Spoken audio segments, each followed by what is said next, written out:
My name is Ashley Farrell-Schmidt. This is my public health initiative pitch for active support measure as a program for visually impaired youth.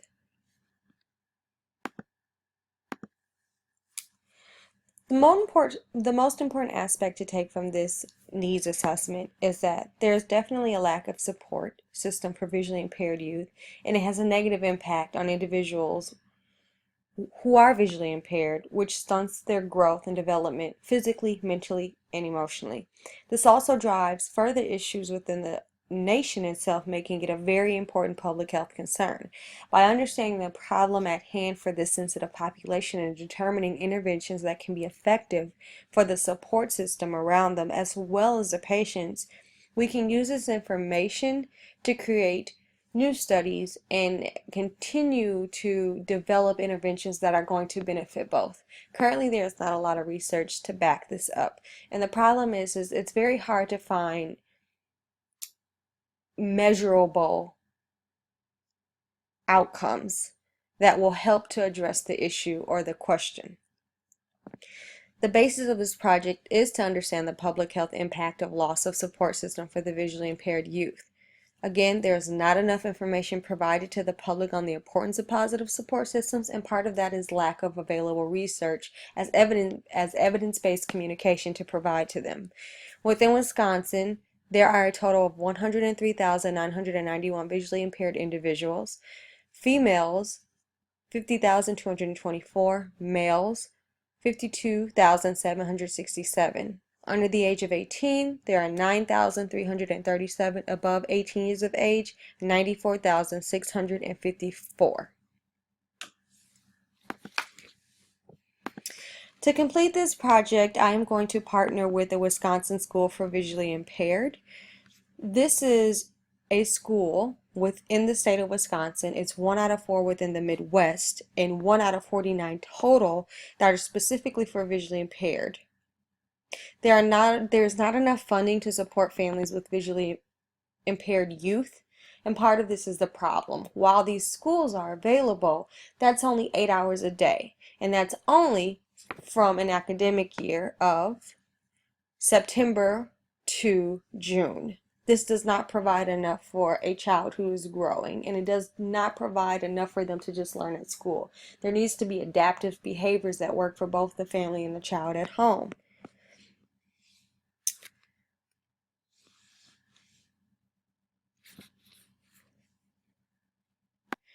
Another reason for working with this organization is the fact that the students are there. So the population is available, and it will be easier to initiate the intervention or the therapy by addressing the school and providing this to parents all in one setting. Now, part of the reason for using this organization is it's a public organization with visually impaired as the focus. It's publicly funded, and it has an association with multiple schools and programs across the state.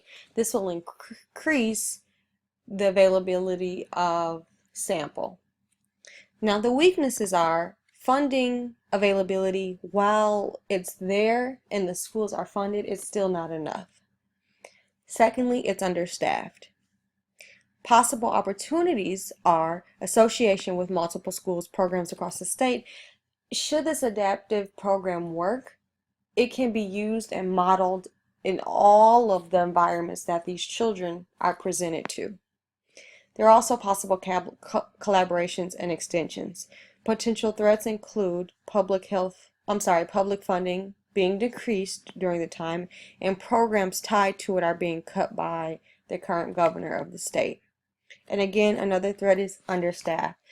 There are not enough individuals who work in these settings to help with these patients or these students, which is another issue to address.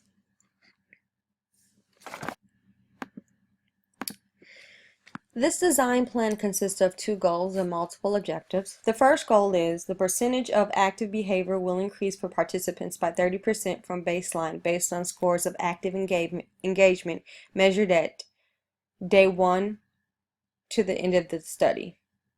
The outcome indicator is the adaptive behavioral measurement, and the data collection methods will be or include comparisons between experimental and comparison groups using independent samples, t-test, and Mann-Whitney use. The second goal is by the end of the program, familial support stress and burden will be redefined by 50% based on increase in active behavior and positive engagement. The outcome indicator will be the caregiver burden questionnaire, and the data collection method will be the measures of association.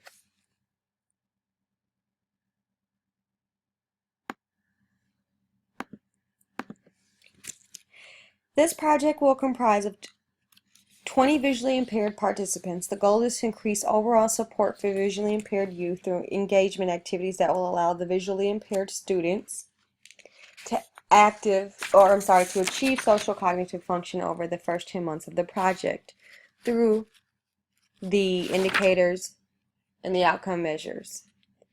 It will focus on increasing engagement between the key support system of visually impaired patient and the visually impaired patient themselves. By teaching small coping and bonding activities, this could be beneficial for reducing stress and increase social skills for the support system, as well as increase social cognitive skills for the patient. Once a week, a different strategy will be introduced to families to lessen the burden and increase engagement. A questionnaire will be administered to the support system before the activity and after the activity. Weekly activities will be completed and be assessed to determine short-term effects. Education will also be provided throughout the study to the support system to lessen the burden and stress. Having multiple outlets and the education of where to use these or achieve those is always beneficial for long-term.